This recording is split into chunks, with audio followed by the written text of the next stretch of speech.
Hey, algebra kids, let's move on today. We are dealing with solving equations with square roots day 2. So if you thought day 1 was good, day 2 just takes it up a notch here. So I would like you to look. The big difference today is you're going to see a lot of parentheses, just making the equations a little more complicated. So just notice whether both of these have parentheses and they both have a squared, but notice the difference between them. This has the squared on the inside of the parentheses, so you're squaring the x and that's it. Whereas this one, you have the squared on the outside, indicating you're squaring that entire set of parentheses, that entire quantity. So let's just talk about how to deal with those two things differently. Number one, this is the kind that's easier. When you're only squaring the x, that's easy. It's just x squared, so no big deal. We're going to treat this just like we were doing yesterday. I've got parentheses. What do? I distribute. No sweat. I'll distribute 4 to each of those. So 4 x squared, 4 times negative 5 is negative 20. And we have this minus 17 still hanging out here, equals 159. Hey, combine our like terms on each side of the equation. So these combine to give me 4x squared minus 37 equals 159. Add 37 to each side. Nothing too crazy at this point, right? So we have 4x squared equals 159 plus 37 is 196. And again, we've gotten down to here, but we're going to take the square root, but not until we get x squared by itself. Divide by 4, divide by 4. So we have x squared equals 196 divided by 4 is 49. And so x squared is 49. That means x is equal to plus or minus the square root of 49. And that's beautiful because 49 is a perfect square. Not always the case, but every once in a while you still get perfect squares. So, don't be expecting those irrational ones all the time. Plus or minus 7, 2 solutions. And these are super easy to check if you want. You would just go back to the beginning, plug it in, see if you get it, if it's true, But trust me, this is correct. So 2 solutions. All of these should have 2 solutions. Now, when you've got this squared on the outside, here's the big difference. You can't distribute that 4 because remember your order of operations, PEMDAS, right? Multiplication comes after exponents, and when you have this squared on the outside, that's really saying you should be squaring this whole thing first before you try to distribute that 4.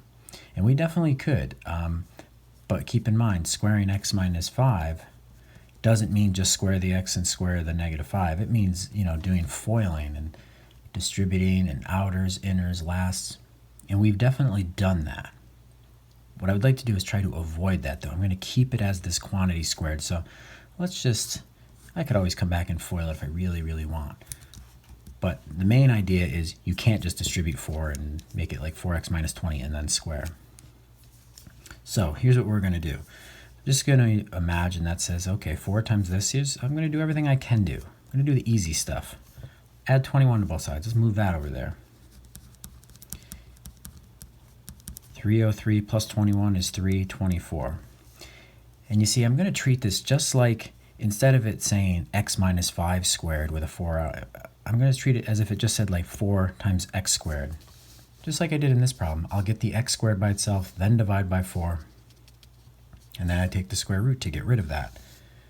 Well, I'm going to do the same thing. I'm going to get the squared quantity by itself by dividing by 4. That's just going to get rid of that coefficient. And you see, that's the other way to handle it rather than trying to distribute it, is to divide both sides by it. 324 divided by 4 is 81. And now, you see, instead of foiling this out, I'm going to just get rid of this squared by taking the square root of both sides, similar to what I did here. Taking the square root will sort of get rid of the squared, but now you'll be left with x minus 5, right? If x minus 5 squared is 81, then x minus 5 is plus or minus the square root of 81. Still got to remember that plus or minus every time you take the square root of both sides. And that means x minus 5 is equal to a, and we got lucky again. This is another perfect square, plus or minus 9.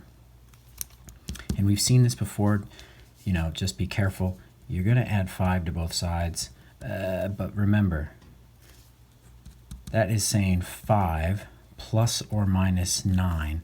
That's really two separate numbers. You can't just say, hey, it's plus or minus 14, because that's saying 5 plus 9 and 5 minus 9. 5 plus 9 is 14. 5 minus 9 is a totally different number, negative 4. And there are your two answers. So we got two answers, but it wasn't plus or minus the same one, as we've been getting with a lot of these equations. And you know, just even backtrack to right here and think about why that has to be true. If you plug in 14, 14 minus 5 is 9, and 9 squared gives you 81. Obviously true. Negative 4 minus 5 is negative 9, and negative 9 squared gives you 81. So you're really finding the two things that will make plus or minus 9 on the inside of there. And so just be careful with how you handle that plus or minus here. And this in particular. You know I can combine 5 and 9, but just be careful how you do it. 5 plus 9, 5 minus 9. Two separate little equations, if you like. Okay, so a couple more examples just to hopefully clear it up and make you feel a little more comfortable with it. This squared, hey, it's only the x that's being squared. This set of parentheses, there's no exponent out there, other than 1, so I can distribute this 3 here and just clear the parentheses that way.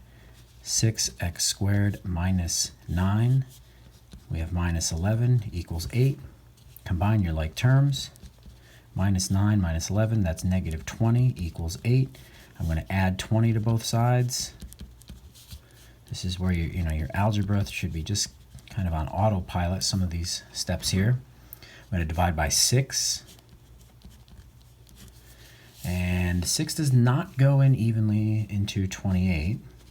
It does reduce though, so I always like to deal with my reduced fractions, simplest form. So divide these by 2, and you'll have 14 thirds. So x squared is 14 thirds, which means what about x? It will be plus or minus the square root of 14 thirds. And these are the kind we were getting into yesterday, that we're taking the square root of a fraction. You got to break it up, right, into two separate ones. Neither one of these is a perfect square, and neither one reduces in any way. No perfect squares come out of them. Can't leave the radical in the denominator, so we multiply by root 3. Yes, we're still going to get that from time to time. And here's what we've got. Plus or minus, that's root 9, and root 9 is 3. I'll just go right to that. 3, and root 14 times root 3. They're both square roots, so I can multiply them. That will be root 42. And there we go. That cannot reduce, right? No perfect squares go into 42. So that's it. Plus or minus root 42 thirds. And another one of these. These are really the newer kind. When the squared's on the outside. So this is where you can't distribute that 3. Don't try to just square those two. And I would recommend not foiling it. That actually, although you could really, you got stuck, you could foil it all out and then bring it all to one side, use the quadratic formula. But keeping it as this quantity squared is actually pretty nice,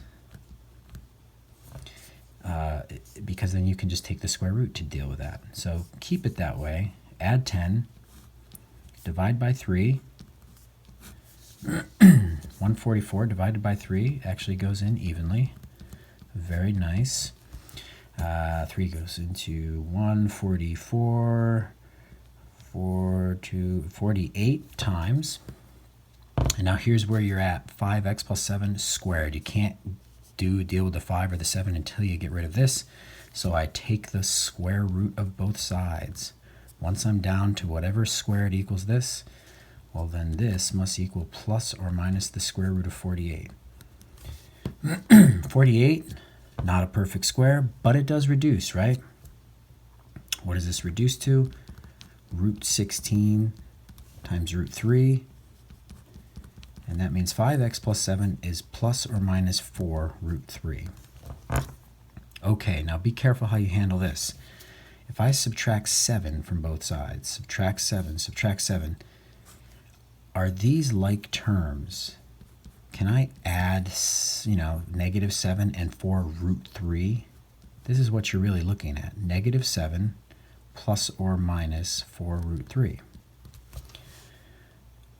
You cannot combine those. They are not like terms. That's a root 3, and that doesn't have a root 3. So you are just going to leave it that way. Unless you want a decimal value, we're going to leave it as negative 7 plus or minus 4 root 3. And that's okay. In upper level math, you get comfortable leaving things like that.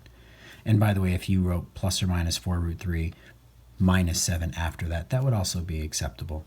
You'll just find that usually people put the constant first, then the rational first, and then the irrational. But whatever. And then lastly, to solve for x, we're going to divide by 5. Now, dividing by 5 really means I'm dividing this whole side by 5. And take a look. You've got this, negative 7 plus or minus 4 root 3, all divided by 5. And I'm dividing it all by 5, and 5 doesn't go into 7, 5 doesn't go into 4, and there's no common factors like 7/5 doesn't reduce, 4/5 doesn't reduce. So I'm going to leave it as one big fraction like that. And if I were to try to reduce, it would need to be a common factor that goes into 7, 4, and 5. All three of those non-radical numbers there, because it's one big fraction. So that's it. It may look a little ugly to you, but that's okay. It's just about trying to get comfortable with this. Okay. And what would it be if we didn't have a revisiting of the parabola graph and lots of other stuff we've been doing with this? You go into Algebra 2, Chapter 1 starts right off with parabolas, so it's good to brush up on these things. So we have this function, f of x equals 1/2 x minus 6 squared minus 4. And you might be thinking all kinds of things, or maybe you're like, I don't remember this at all. And that's okay. That's what this is about. We're going to find all these little properties and traits and use it to sketch a rough graph of this. Notice this is not graph paper, so I'm not going to make a table and plug in lots of values if I can help it. Find the y-intercept. Hopefully you know how to find the y-intercept of any graph at this point, right? To find the y-intercept, when it's on the y-axis, you plug in 0 for x. So in other words, you're doing f of 0. Plugging 0 in for x will look like this if I show all the steps here. It's 1/2 of 0 minus 6 squared minus 4. Just take your time, follow your order of operations, or if you have to use your calculator, you could do so. 0 minus 6 is negative 6. Now, you got to square that, right? Exponents come before that multiplication. Negative 6 squared. Now, come on. Negative 6 times negative 6 is positive 36, right? Nobody's going to say that's negative 36. So we're doing 1/2 of positive 36 minus 4.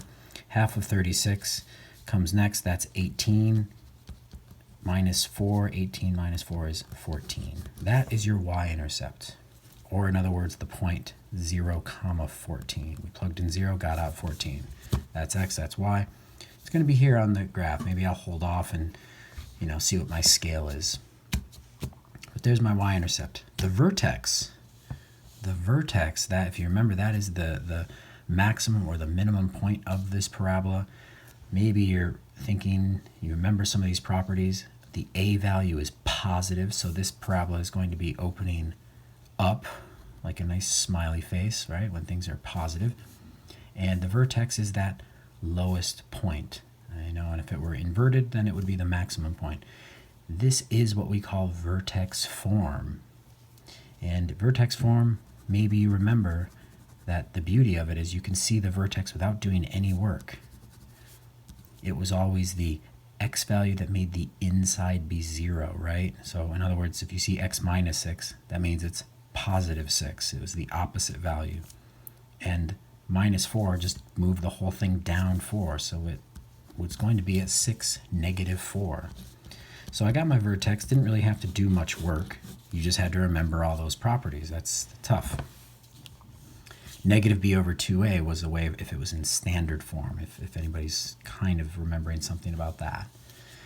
Now to find the zeros or the x-intercepts, that's where I'm going to set the whole equation equal to 0 because you're putting 0 in for y basically, right? So I'm going to take this whole equation, 1/2 x minus 6 squared minus 4, and I'm going to set it all equal to 0. If you want to have the 0 on the left side, that's fine too. And now we're just solving one of these equations like we had on the front. Can't just square it, remember, can't distribute that 1/2 because that's got the squared on the outside of that. So add 4 to both sides. You've got 1/2 of x minus 6 squared equals 4. Want to get rid of this coefficient? Well, how do you get rid of 1/2? Well, you divide by 1/2, which is the same as multiplying by its reciprocal of 2. That's kind of how we usually do it in class. Multiply the reciprocal of 2. 2 times 1/2 cancels. Multiply by 2 over here, and now you have x minus 6 squared equals 8. Now here's the time. Don't try to add 6. Come on, you can't add 6 until you get rid of that squared. Your order of operations, right? You got to backtrack, work your way into that. So I'm going to take the square root of both sides, and remember my plus or minus the square root of 8. 8, not a perfect square. Does reduce though. Root 4 times root 2, which means x minus 6 is equal to plus or minus 2 root 2. And now to solve for x, add 6. Add 6.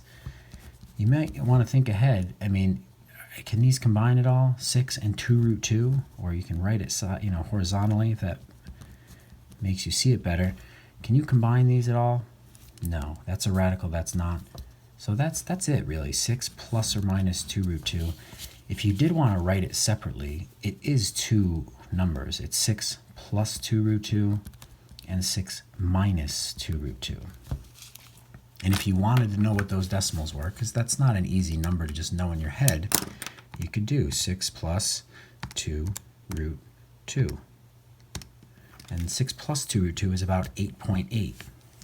If we want an idea of approximately how much that is.